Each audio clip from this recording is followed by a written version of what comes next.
Toshakhana case में chairman Pakistan Tehreek Insaf के ख़िलाफ़ जिन तहाइफ का रेफरेंस लाया गया है, इन तहाइफ को 83 से ज़रब दें तो इतने ताइफ आसिफ अली जरदारी साहब, नवाज शरीफ साहब, शहबाज शरीफ साहब और इनके मुतअद्दिद अहले खाना और वज़रा ले जा चुके हैं। ये सुप्रीम कोर्ट से भी इस्तदा है, ये हाई कोर्ट से भी इस्तदा है। आप हमसे कोई अच्छा सवाल करें, मिस्टर डेंटोनिक को छोड़ ही दें। बिस्मिल्लाहिर्रहमानिर्रहीम। आज तोशाखाना केस में एडिशनल सेशन जज हुमायूं दिलावर साहब के सामने हमारी प्रोसीडिंग थी। कल सारा दिन कोर्ट के टाइमिंग के बाद भी प्रोसीडिंग कंटिन्यू करते रही। इलेक्शन कमीशन के 2 गवाह का एग्ज़ामिनेशन इन चीफ कंप्लीट हो चुका था। आज हमारे तरफ से क्रॉस एग्ज़ामिनेशन शुरू हो गया था 9:30 को। वो क्रॉस एग्ज़ामिनेशन कंटिन्यू करता रहा 12 बजे तक। कोर्ट की टाइमिंग है 12:30 बजे तक। आज जुमा है, उसके बाद कोर्ट की टाइमिंग नहीं हुआ करती।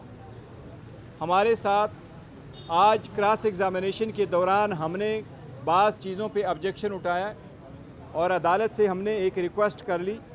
पहली रिक्वेस्ट हमारी ये थी कि इस वक्त आपके पास पूरा रिकॉर्ड मौजूद है, लेकिन इलेक्शन कमीशन ने कहा हमारे पास वो रिकॉर्ड मौजूद है जो कंप्लेंट का है, इलेक्शन कमीशन की प्रोसीडिंग का रिकॉर्ड हमारे पास नहीं है। हमने रिक्वेस्ट कर ली कि जो इलेक्शन कमीशन के सामने हमारे केस के जजमेंट रिज़र्व आया है वो प्रोसीडिंग हमें दिखाई जाए, और ये भी रिक्वेस्ट की कि इलेक्शन कमीशन के साथ जो तोशाखाना की लिस्टें थीं वो भी दिखाए, क्योंकि उन लिस्टों में और जो इलेक्शन कमीशन ने ऑर्डर में इस्तेमाल किया उसमें फ़र्क है। अदालत ने उसको डिक्लाइन किया। उस ऑर्डर को चैलेंज करना हमारा कानूनी हक़ है। आज ख्वाजा हारिस साहब सीनियर वकील है, कंक्लूजन पे उन्होंने रिक्वेस्ट कर ली कि उनकी फ़ैमिली बाहर से आ रही है, उन्होंने लाहौर जाना है और अपनी फ़ैमिली को एयरपोर्ट से पिक करना है। कल वो नहीं कंडक्ट कर सकेंगे। हमारे लिए मेहरबानी फरमा के मंडे की रिक्वेस्ट कर लें। जज साहब ने अभी जुमे के ब्रेक के बाद के लिए एडजर्न किया हुआ है हमें 2 बजे के लिए। एक मिनट। अच्छा जी, क्या करें? कुछ बातें पहले ज़रा पूरी बात कंप्लीट कर देते हैं, थोड़ा ऊपर कर दें। गुजारिश ये है कि गौर साहब ने आपको आज के अदालत की अहवाल बताई। 2 बातें मैं इसमें ऐड करना चाहता हूँ। अभी थोड़ी देर पहले यही कैमरे जो हैं एक special assistant to prime minister Atta Tarar साहब पे लगे हुए थे, तो वो रोज़ाना जो हैं जब से ये तोशाखाना के ट्रायल जज हुमायूं दिलावर साहब के पास शुरू हुए हैं, रोज़ाना आते हैं। पहली बात तो ये है कि एक special assistant to prime minister का इस मुकदमे में रोज़ाना आने की क्या तुक है? क्या ये इस मुकदमे में गवाह हैं? क्या ये इस मुकदमे में फरीक है? क्या ये इस मुकदमे में वकील हैं? ये आके अदालत में खड़े हो जाते हैं। इस तरह का सरकारी ओहदेदार का आना ये अदालत को प्रेजुडिस करने के मुतरादिफ हैं। नंबर 1, इसी हुमायूं दिलावर साहब ने अता तारड़ को पहली पेशी पर अदालत से निकाला था कि आपका यहाँ पे कोई काम नहीं बनता है। अदालत ने फिर इसको ये रिलीफ क्यों दी है कि आप जुमे के बाद कहते हैं मैं उस वक़्त कार्रवाई करूँगा जब अदालत कानूनी तौर पर बंद है। दूसरी बात, आप ये कह रहे हैं कि मैं आपको सरकारी वकील मुकर्रर करके दूंगा, यानी कि अमजद परवेज़ साहब की तरह सरकारी वकील जो अजीजिया मिल में नवाज शरीफ के वकील हैं, उसके ख़ानदानी वकील हैं। इलेक्शन कमीशन ने इस केस में उनको वकील मुकर्रर कर दिया है।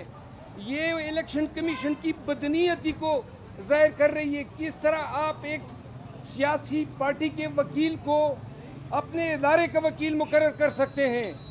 आखिरी बात यह है कि इस जज साहब के मुतअद्दिद अहकामात के ख़िलाफ़ हमने हाई कोर्ट इस्लामाबाद में और सुप्रीम कोर्ट में केसेस दायर किए हुए हैं। नामालूम वजूहात की बिना पे हाई कोर्ट में हमारे केसेस मुकर्रर नहीं हो रहे हैं। गुज़िश्ता हफ्ते अदालत ने आने वाले हफ्ते के लिए तारीख़ का हुक्म किया है। शदीद अर्जेंसी होने के बावजूद हुक्म इम्तनाई नहीं दिया गया। हम अदालतों से दस्तबरद अर्ज़ करते हैं, ये बुरा वक्त गुजर जाएगा।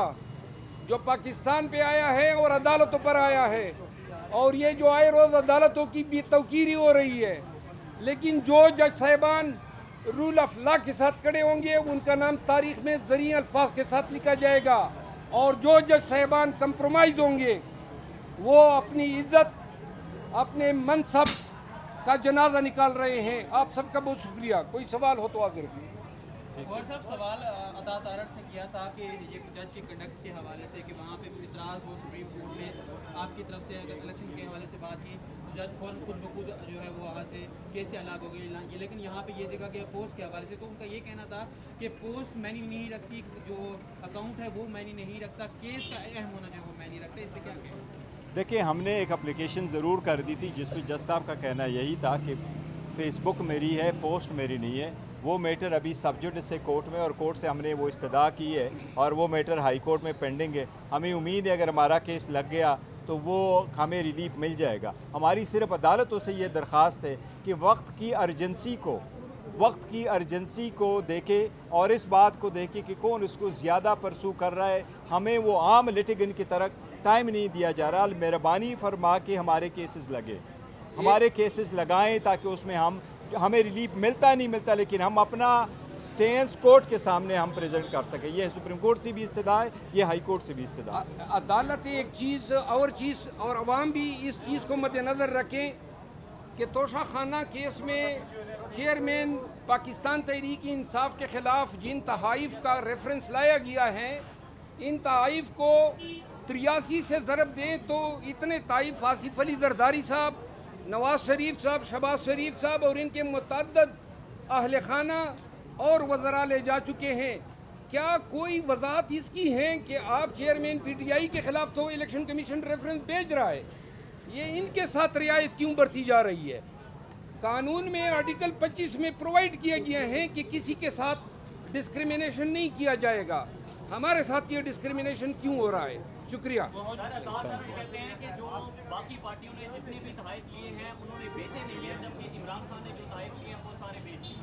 देखें, आप हमसे कोई अच्छा सवाल करें, मिस्टर डेंटोनिक को छोड़ ही दें। Thank you so much.